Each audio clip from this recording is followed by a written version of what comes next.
The wind quartet Revelers actually depicts kind of a parade of party people. I was imagining like a parade of partying animals and characters from history and just this and that dancing. So you get it's a kind of like a whole bunch of little dance movements, but it's also one big movement, kind of all based on one theme. And at a certain point I said, wouldn't it be more fun for the audience if they could see these animals and people dancing? Right. So I got my friend Will Story, who is an amazing visual artist, kind of makes cartoony looking characters, but extremely full of life and humor and interest. So I gave him a list of all the characters I was imagining, and he just made these beautiful kind of stark line drawings of them, and these will be projected as the piece goes so that the audience can see like, oh, here's the elephant seal dancing now, and here's a bunch of girls in bird masks, and here's the eternal optimist. Yeah. And stuff like that. How did you come across his work, or how did you meet him? I think it's just a friend of a friend. A pianist friend of mine, Ben Loudy, was hanging out with him at one of his kind of salon-style events. And Ben's got a lot of Will's stuff on the wall. And I was admiring it, saying, this is amazing. Yeah. It's like, oh, you think so? Well, it's that guy right over there.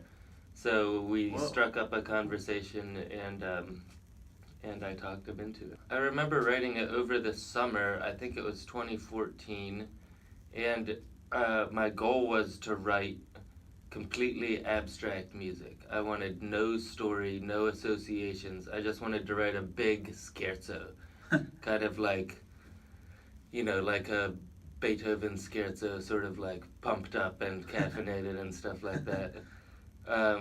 So I write at the piano, so I sat at the piano and kind of peck out my harmonies in slow motion.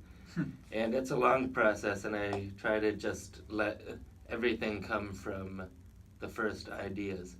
But then as I was writing, I just could not ignore this mental image that I was having. And I don't know. I like music that has associations to it. Yeah. I don't think it's a bad thing at all. It helps me as I'm writing it, and I think it can help the audience as they're listening to it as well. In my mind, as I was walking around, I was hearing a wind trio going, ra-pee po pee po pee pa po pee, pee pa po pee pa po pee pa pa pa, po pee po pee po pee pa pa pa. So I sort of had like a shape of a melody in mind. So then I tried to figure out the melody first, and then just added these thick harmonies underneath it. But that's the most painstaking part, going through note by note and finding out all the harmonies.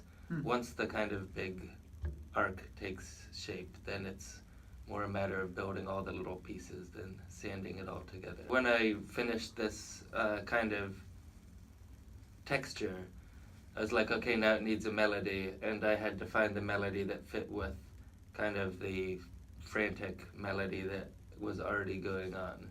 And that became the elephant seal theme, which kind of gets transformed into the lover's song and the optimist, and it ends with the magician. And I think it'll be Moran playing the magician at the end on the clarinet, very high, screamy clarinet part, almost using the clarinet like a magic wand, because she's sort of, even just to cue the music, has to whip it around. Right. It has the impression with all these little poppy, poppy, poppy, poppy, poppy, like sparks coming out of her clarinet or something. Reveler-Scherzo's New York premiere, Weill Hall, November 14th. We'll see you there.